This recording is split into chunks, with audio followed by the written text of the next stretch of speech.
Spencer. Thank you. So we just went over some pricing. We reviewed our CRM. We talked about price integrity. What are some of your thoughts? What are some of your ideas? What are some of your experiences?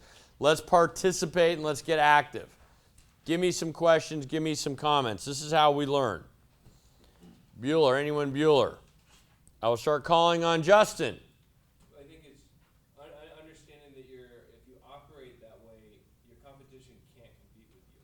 Right. And if you can get that image across to the customers, find your target customers, that the competition can't compete with you. They can't. If you're going direct for quality, direct to a niche market, then you find your own blue ocean, is what Justin is saying, right? There's not a lot of people that can compete with you, right? I would say that it's not that they could even compete with you, any larger companies. Yeah, the larger companies, you're going to become a threat to them, but this is how you get acquired. So let's pause it for a second and let's look at all of the companies that you hear about that are being acquired for hundreds of millions of dollars and billions of dollars. Is it because they sell a product very similar to Coca-Cola? And they're just no. They're selling, typically the companies that are being acquired because they've got a whole new market segment within the same space. They have created, and this is what you're doing with your startup, is you are creating a new customer, a whole new customer. So let's take a look at this. Resources. You know that resources have no economic value. Thank you. Resources have no economic value until you actually create something. Until you pull things together, until you pull different materials together. And there might be products in that space that are already out there, but you are creating new values in the sense that this customer now values. Look at the smartphone. Prior to November of 2007,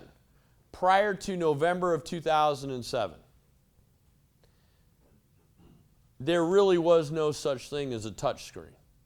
There were for a few techies that had access here and there, but there was no real access for us for a touch screen. I don't know if I know anyone that doesn't have a touch screen now. There might be a few people that I know, but for the reality of it is that we now have a whole new set of expectations and values associated with the new smartphone. And you're resetting the expectations. Whoops.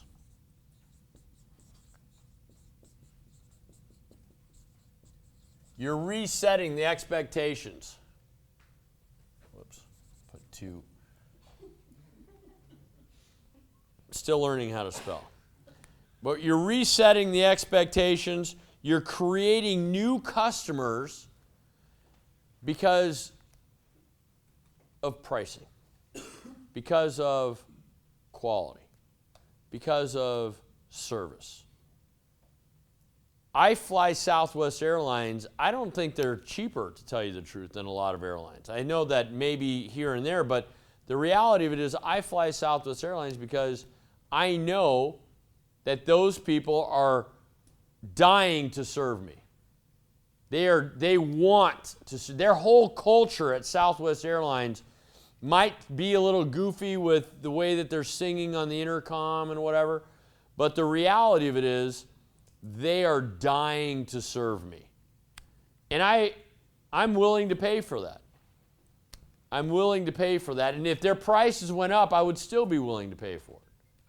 I would still be absolutely interested in their product or their service. What else? What else? What else did we talk about that you might have some experience with? Jack. So, okay. How do you keep people from copying you? You can't. Well, how do you make sure that people don't? So this is an interesting question. This is a great question. You can't, if somebody's going to copy you, the reality of it is they are going to copy you. You can't prevent it. But you absolutely, and this is one of the things that I value in the United States, is I consider property laws in the U.S. to be as on equal footing as the First Amendment, which is the freedom of speech, right?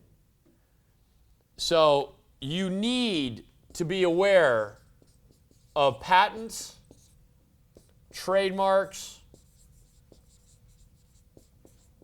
and copyrights. This is what we call IP. So I don't know if I mentioned this, but when I was in India, I was lucky to meet one of the executives at Reliance, and he was in the music. He was the executive president of Reliance's music. And let me tell you something. In India, music, if you are the executive president of music at Reliance, it is one of the biggest companies or divisions in the world. There's no question, but Reliance is huge. And he was instrumental in helping to draft some new legislation in India, this is a few years ago, that made it a criminal offense, which it should have been, but it also made it an act of terrorism if you copied and infringed on somebody's intellectual property. The only issue in India is very much the same issue in China. And China has stricter laws on intellectual property than the U.S. does. And China does too. It's an act of terrorism. The problem is enforcement. It's not enforced, right? Or in China or India, it's more of a convenience, right? When you decide that you're going to enforce the intellectual property laws. So in the U.S., what intellectual property does is it excludes people from using your ideas or patents or trademarks. It excludes people, which means that if they want any of your intellectual property, they have to either buy you or they have to license from you. There is a third one.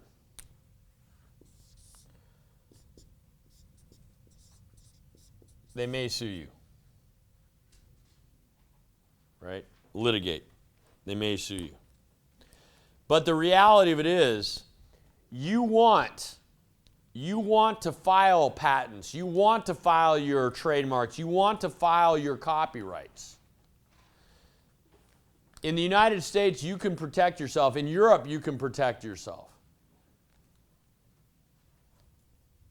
I get, because I have product made in China, I get emails from Chinese companies all the time saying,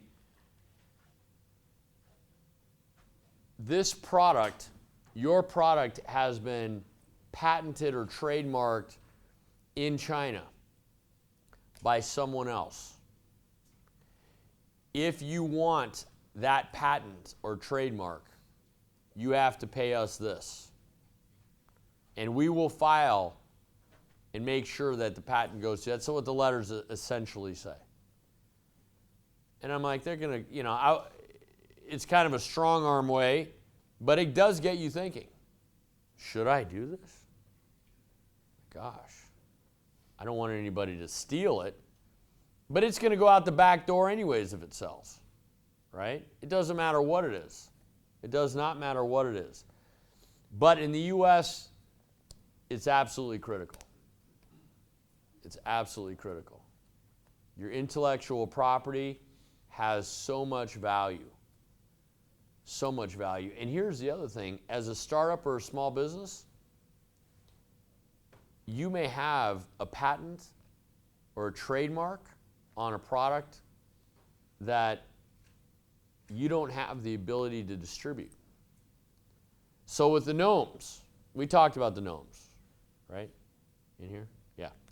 So with the gnomes, the Gnomigos, I had a company a month after I did a Kickstarter come to me and want to license the gnome bray from me, and they were going to distribute it everywhere. Home Depot, Lowe's, everywhere they could. And I had just gotten into it, and like a month earlier. And I said no, and I keep saying no. We've talked several times since then. I'm not ready to hand that over yet, because the licensing agreement would mean that I get a royalty. So when you license a product, you get what's called a royalty. And the royalty that they're offering right now is kind of low, in my opinion. It's 6%. A lot of people might say, well, that's really high. You don't have to do any manufacturing. You don't have to do any distribution. You don't have to do any advertising, no marketing, no infrastructure, nada. And you get your products pushed into Home Depot, et cetera, and you get 6% of the revenue. I'm not ready to do that yet. We keep having these discussions. And in return, I get a royalty, but in return, they get exclusivity.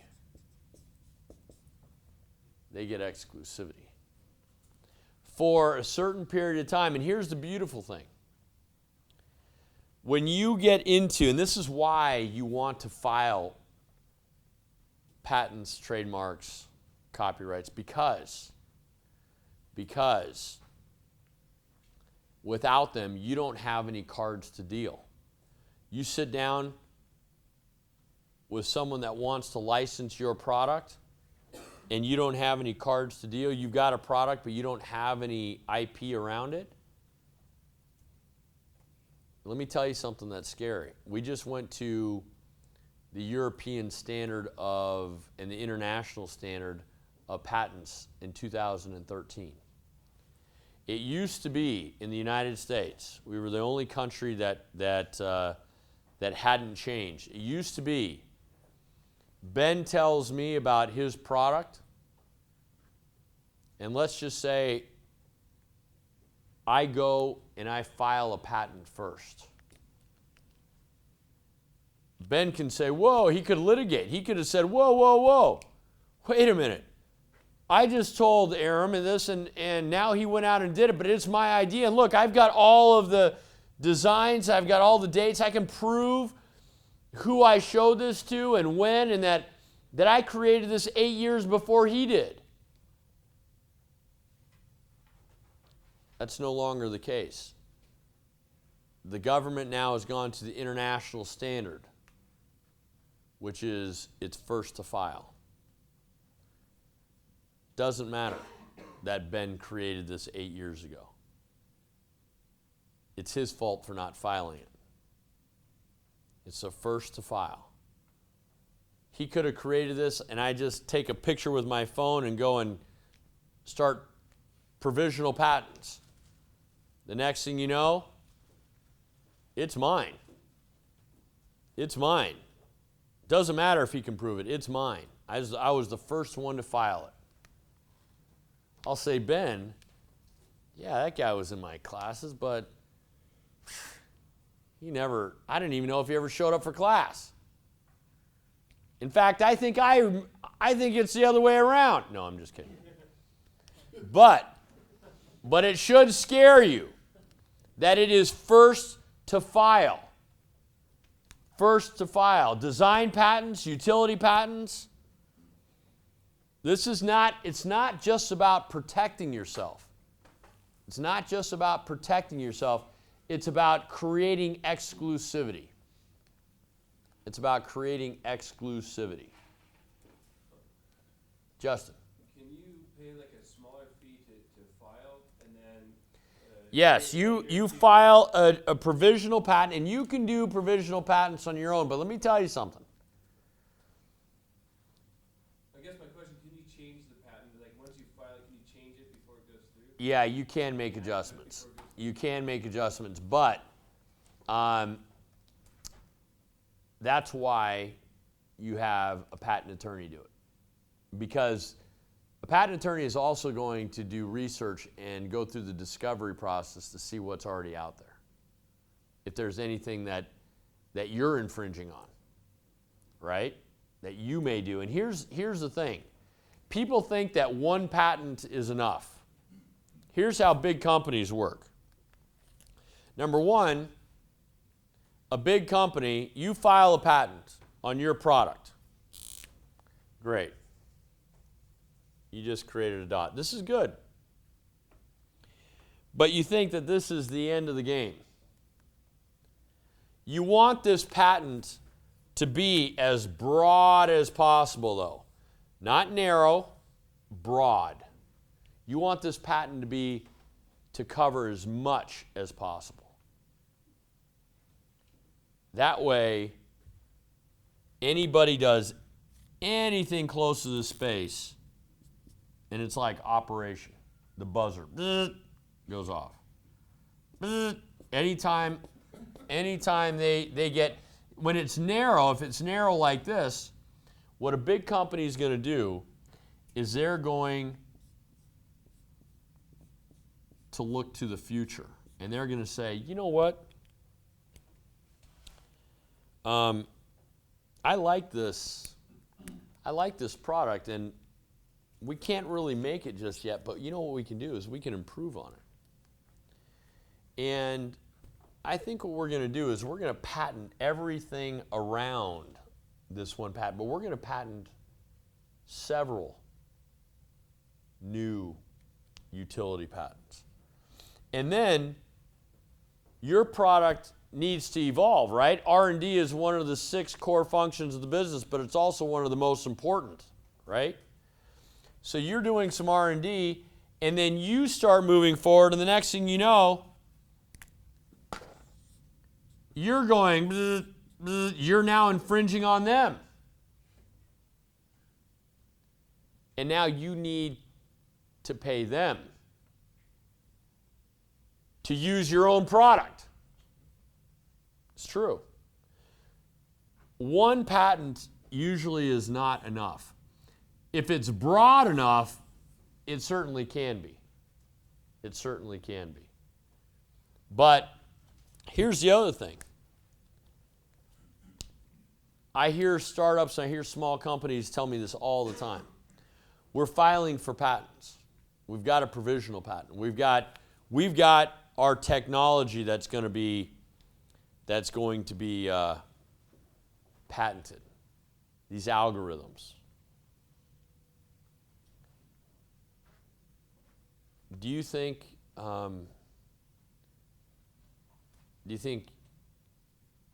big companies really care?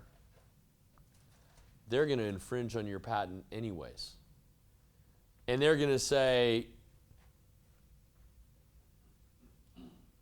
you know what, we're going to infringe on their patent and we're going to sue them. It's true. Zycam was that way with me. I think I told you guys that, right? Did I tell you guys in this class? So I funded Zycam. I didn't know, you guys familiar with Zycam, the nasal cold spray? So I funded Zycam out of a warehouse on 7th Street in Monroe. Some crazy scientist. And it wasn't Zycam that I funded, it was a gum company. And he happened to create Zycam. And I fought him tooth and nail on it. Well, I didn't fight him that hard, but I fought him. And I ended up acquiescing, and we were competing with Zycam against every major pharmaceutical company in the world. Pharmaceutical companies have money. Cubic money. They have cubic money. And they sued us. We're like, what? And it was a ridiculous lawsuit, absolutely frivolous. Did we have money to fight it? We didn't have the money, but we found it. And we stretched every day. And that prevented us from growing a little bit. And we doubled sales every year for like 4 years, 5 years, every year. And I think of how much we would have grown if we didn't have to pay Merck. Merck sued us. Merck is a household name, I think. On what ground? I don't even remember. It was something so ridiculous. It was like, your hair is not the color that we think a scientist should be. That ridiculous kind of a thing. Seriously, it was just so outrageous. We won that lawsuit. So they sued us again. That was a year of not sleeping. That was a year. We had a lot of money in Zycam. We had a lot of money that I had pumped into that company. I had a lot of my own money into this thing. And they sued us again for the second time. And they were fishing. We found the second one was frivolous, but it was a little more, it started to make me nervous because we have to give up information. We have to start this whole process. They have to go through the discovery phase and see what it is that we're doing and what we're not. And I'm like, God, this is ridiculous. We have to respond to this stuff without trying to tell them things, right? You've got to be careful. But they've got in-house lawyers. That's all they do is they get paid to sue people. That's it.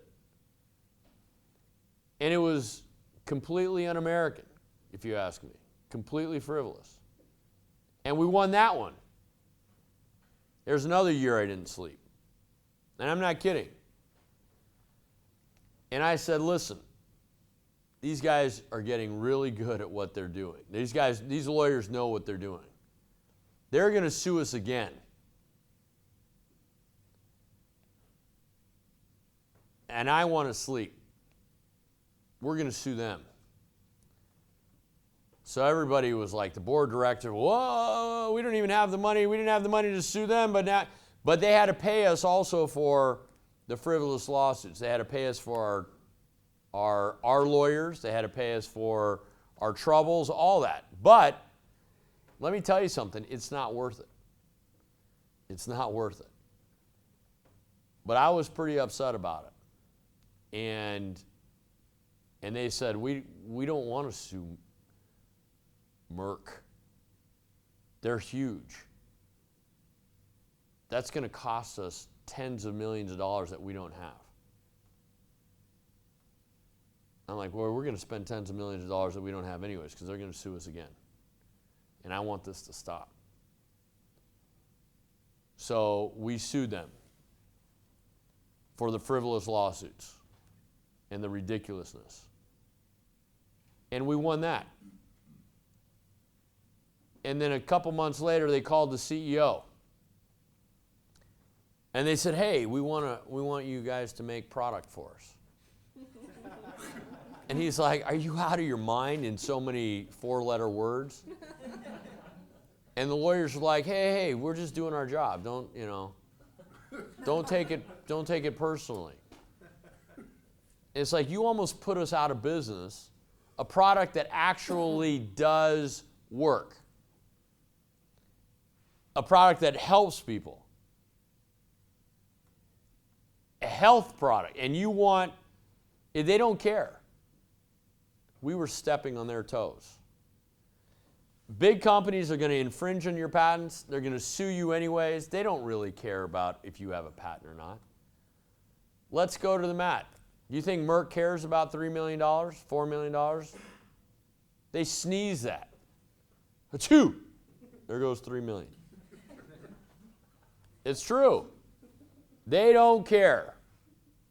To them, it's about they're going to either buy you, they're going to license from you, or they're going to, and my luck is always I get sued.